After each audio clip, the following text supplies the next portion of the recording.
Alright guys, so today I'm going to show you something that, like everything else, Kevin does differently. I saw him the other day setting up some egg boxes and it just made me wonder why he does things the way that he does. So he's going to show us how he sets them up and why he sets them up that way. So let's see what this guy's up to now.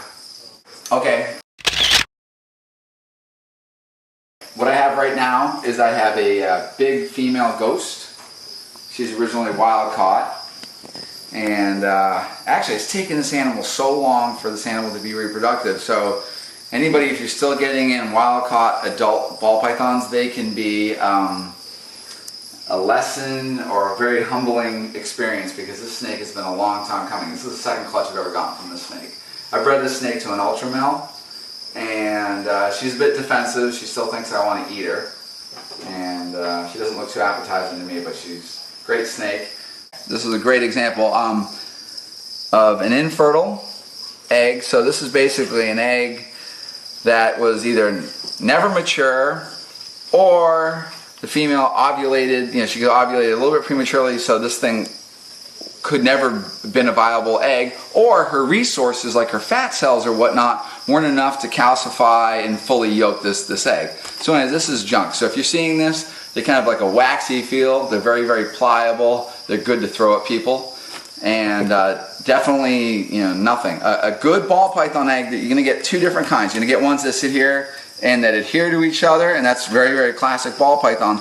But sometimes I'm getting these eggs, they don't adhere to each other and they'll kind of freely roll around. Those are not bad eggs. Those are good eggs. At this point, what you can do is basically just kind of, I peel them from the newspaper, which is kind of funny too, because I was watching this female lay yesterday. See the newspaper right here? This egg was right there. That egg was right here, and what she did, she collects her eggs. So as she's laying them, she kind of collects them, and I don't know exactly what she's looking for, but she smells things, and she obviously knows best. So basically, you want to keep these together. Newspaper is not too big of a deal. There's people out here that are going to do wonderful things with nest boxes and stuff like that. But basically, newspaper for the most part is inert. Okay, now that I have the eggs, I'm going to basically put them in their incubation bin. And generally, I'm lucky here that they fit. These eggs peel apart pretty easily and stuff like that. And at this point, if you guys were getting a clutch and you had any iffy eggs, sometimes the best thing you can do is you have like an egg that looks like maybe it's not fertile, or if it's rotten, or it looks like one of these. This is the time to take it off. So you want to peel it off.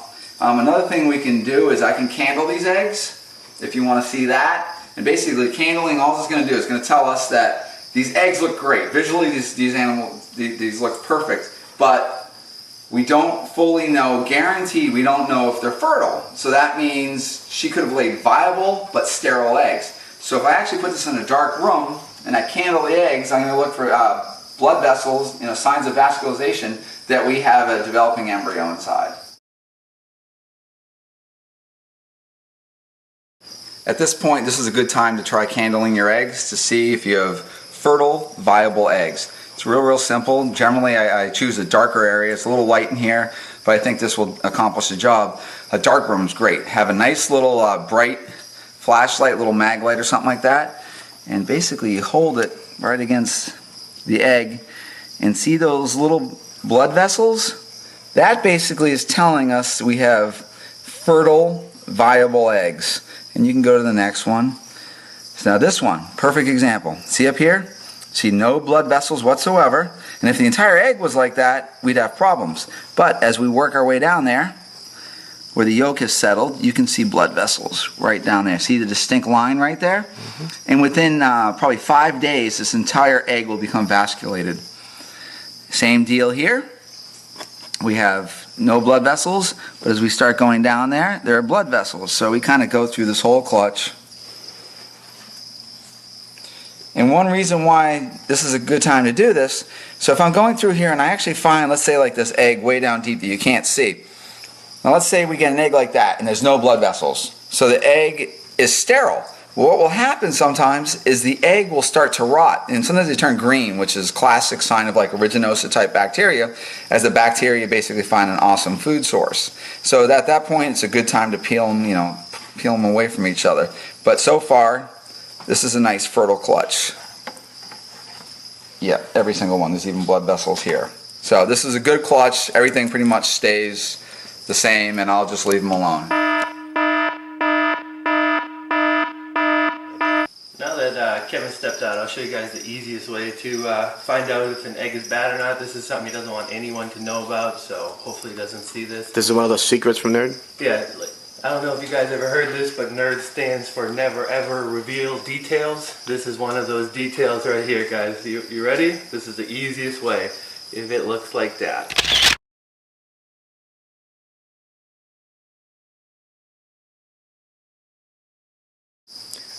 Now this is one of the things that made me want to do this video when I saw him doing this part over here, which is a little unconventional. I mean, I've seen a million different egg setup videos, and then I see Kevin setting them up, and this is what he does. What is it?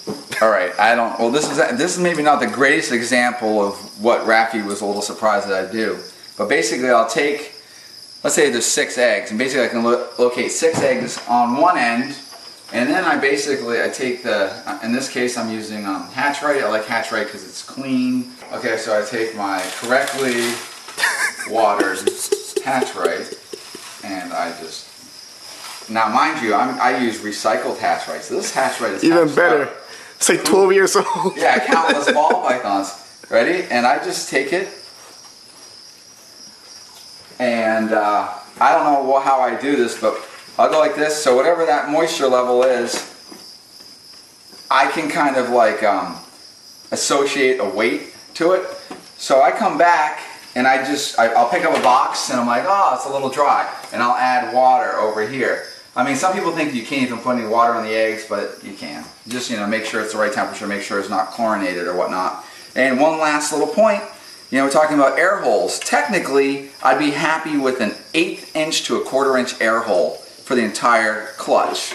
So if you want to get specific, anybody that has multiple different air holes, it's all about keeping the right humidity in here.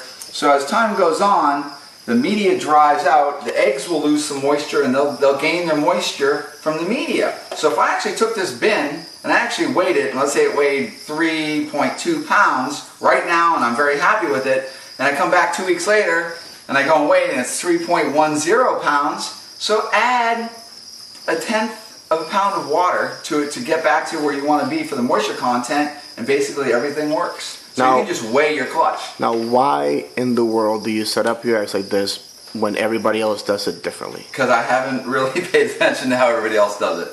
This is just the way I do it. And obviously I've hatched quite a few eggs. So who taught you how to do it like that, though? I taught myself. I guess I was lazy. And I mean, to me, the ultimate egg hatching experience technique is Dave and Tracy Barker, which everything from them I revere. And Tracy, they got this awesome, fantastic egg room that I go in there, and you got these beautiful bins with pieces of glass and huge deep layers of substrate, which is awesome. I mean, it really is. I have a 14,000 square foot building and it's packed, so I don't have as much space. So over time, I've kind of learned what works and what doesn't, and I've certainly taken a lot of liberties with eggs as they're incubating.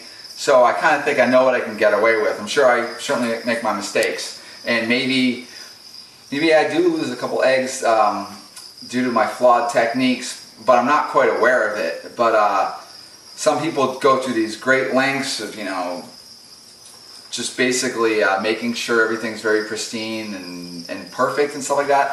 Unfortunately, I don't have a lot of time, I guess, and so I just realized that I can do it like this, and I just watch my eggs, and they tell me what's going on.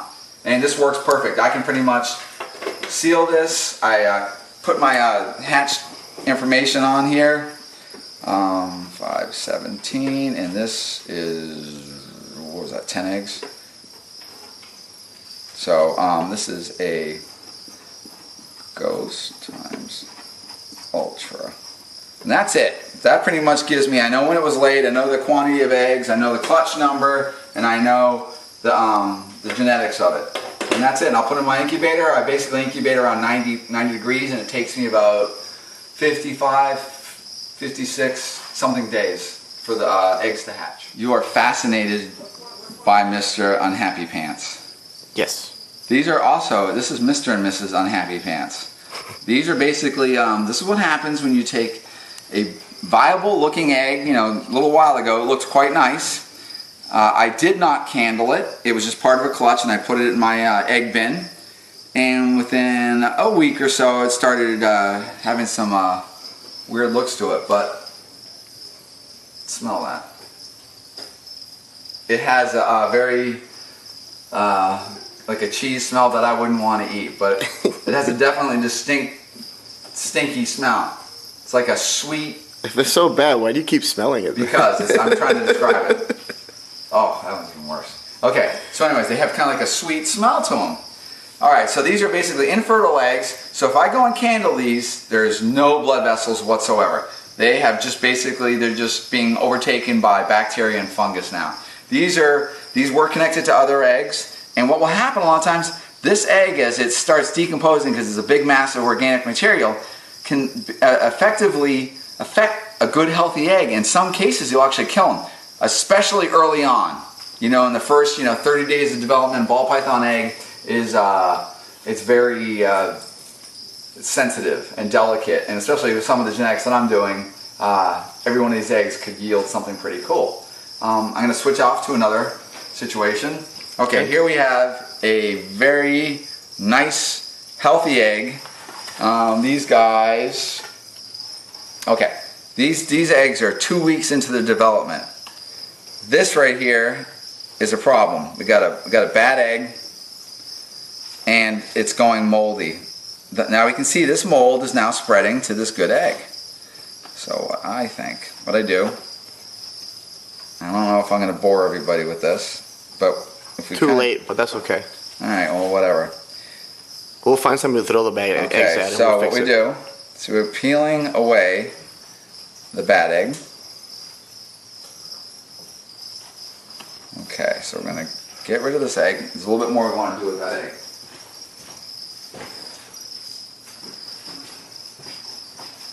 This is where sometimes I see people using like tenactin and all sorts of weird stuff. I like to get rid of the, this is very scientific, get rid of the media.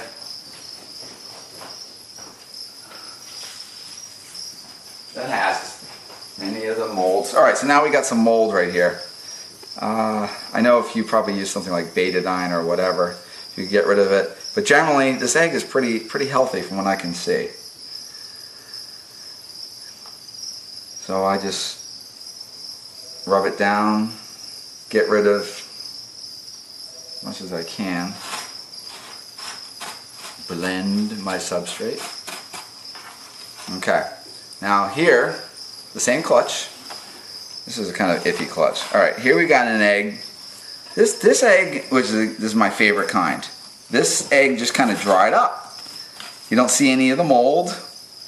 It just kind of, it doesn't really worry me whatsoever. So I'm going to leave this.